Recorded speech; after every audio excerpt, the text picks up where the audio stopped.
ನಮಸ್ತೆ ವೀಕ್ಷಕರೇ, ನಾನಿವತ್ತು ನಿಮ್ಮನ್ನ ಅತ್ಯಂತ ಪುರಾತನ ದೇವಸ್ಥಾನಕ್ಕೆ ಕರ್ಕೊಂಡು ಹೋಗ್ತಾ ಇದ್ದೀನಿ. ಭಗವಾನ್ ವಿಷ್ಣುವಿನ ದೇವಸ್ಥಾನ ನೀವು ಸಾಕಷ್ಟು ಕಡೆಯಲ್ಲಿ ನೋಡಿರ್ತೀರ. ಆದ್ರೆ ವಿಷ್ಣುವಿನ ವಾಹನ ಗರುಡನಿಗೆ ದೇವಾಲಯ ಇರೋದು ತುಂಬಾನೇ ಅಪರೂಪ. ಬನ್ನಿ ಹಾಗಾದ್ರೆ ಇವತ್ತಿನ ಕ್ಷೇತ್ರ ದರ್ಶನ ಶುರು ಮಾಡೋಣ. ನಾನಿವತ್ತು ಹೋಗ್ತಿರೋದು ಕೋಲಾರದ ಕುಲದೇವಿ ದೇವಸ್ಥಾನಕ್ಕೆ.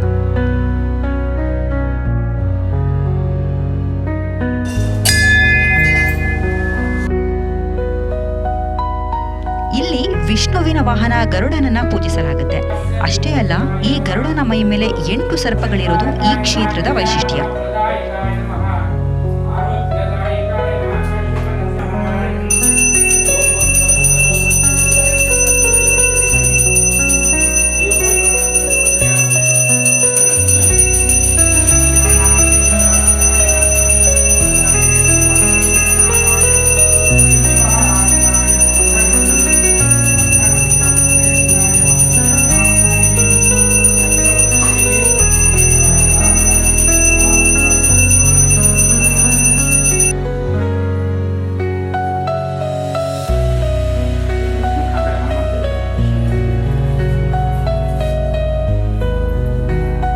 ಇನ್ನು ಇಲ್ಲಿ ಗರುಡ ಸರ್ಪದೋಷ ನಿವಾರಕ.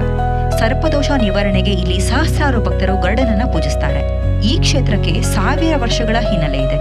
ಲೋಕ ಕಲ್ಯಾಣಕ್ಕೋಸ್ಕರ ಶ್ರೀ ರಾಮಾನುಜಾಚಾರ್ಯರು ಈ ದೇವಾಲಯವನ್ನ ಪ್ರತಿಷ್ಠಾಪನೆ ಮಾಡಿದ್ರು ಅನ್ನೋದು ಇತಿಹಾಸ. ಹಿಂದೆ ರಾವಣ ಸೀತಾಮಾತೆಯನ್ನ ಅಪಹರಣ ಮಾಡಿ ಹೊತ್ತೊಯ್ಯುವಾಗ ಜಟಾಯು ಅವನನ್ನ ತಡೀತು. ಆಗ ರಾವಣ ಹಾಗೇನೆ ಜಟಾಯು ಮಧ್ಯ ಕಾಳಗ ನಡೀತು. ರಾವಣ ಕತ್ತಿಯಿಂದ ಅದರ ರೆಕ್ಕೆ ಕತ್ತರಿಸಿ ಅದನ್ನ ಕೊಂದು ಹಾಕ್ದ. ಆವತ್ತು ರಾವಣ ಜಟಾಯುನ ಕೊಂದ ಸ್ಥಳನೇ ಈ ಕೊಲ್ಲದೇವಿ ಕ್ಷೇತ್ರ.